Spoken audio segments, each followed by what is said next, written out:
I grew up in a home. Both of my parents were divorced. My mother did remarry when I was in first grade.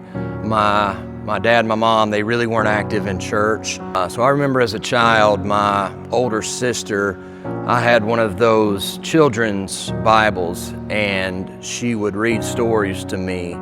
And she was the primary influence into me accepting Christ.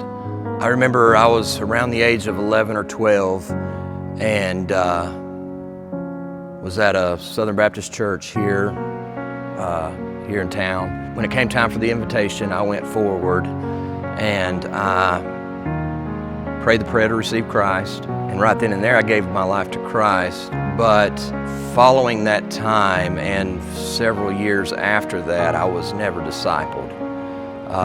No one really ever poured into me and taught me what a Christian was or what a Christian was supposed to do.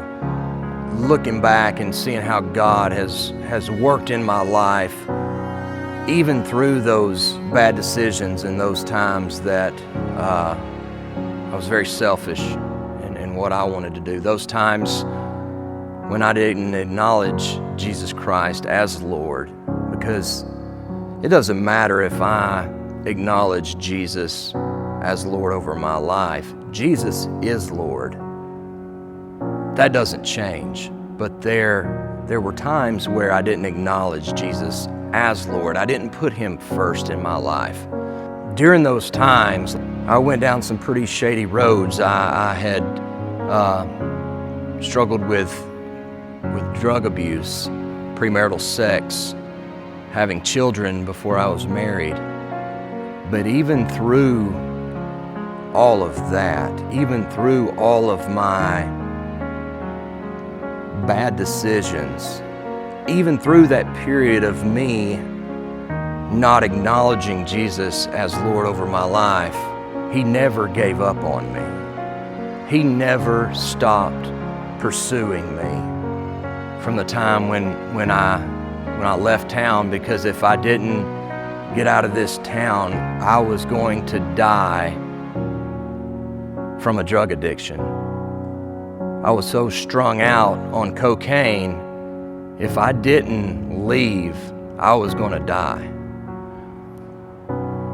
Going off, joining the Army, going off to Washington, meeting my wife, who I'm now married to, having two beautiful children, watching God orchestrate my move back to the Shoals. When I got out of the military, I went back to school to pursue something other than construction that I had known since I was 17 years old. When I had finished up school in Washington, and I was wanting to come back to Alabama because of my older daughters, and I wanted to be with them. But I wasn't done with school. I needed to continue my education. Looking back and seeing how God orchestrated every single move so I could get into the program that I needed to get into to finish out my education. And now I work in the medical profession. I'm married to a beautiful woman.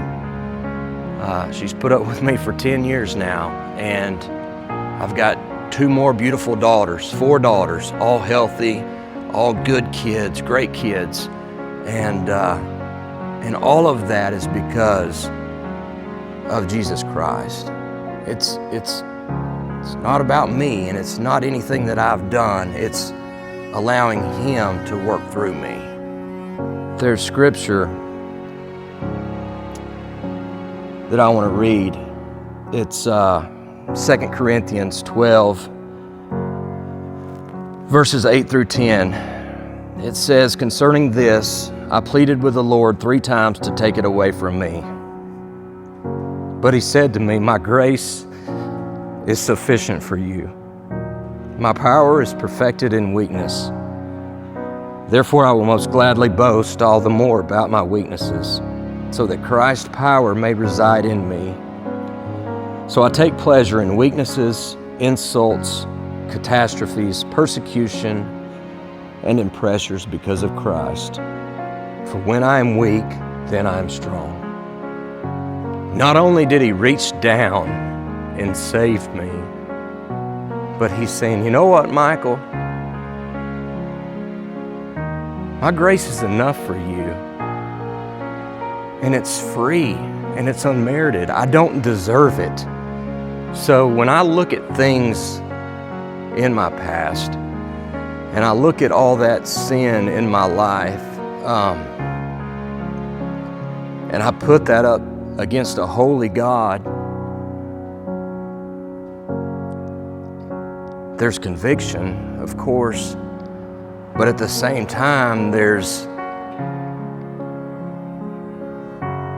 a peace and there's a love that I don't even understand. For him to reach down and save someone like me, and everything that I've done to rebel against him, I mean, that's the definition of love. It's a love that knows no boundaries.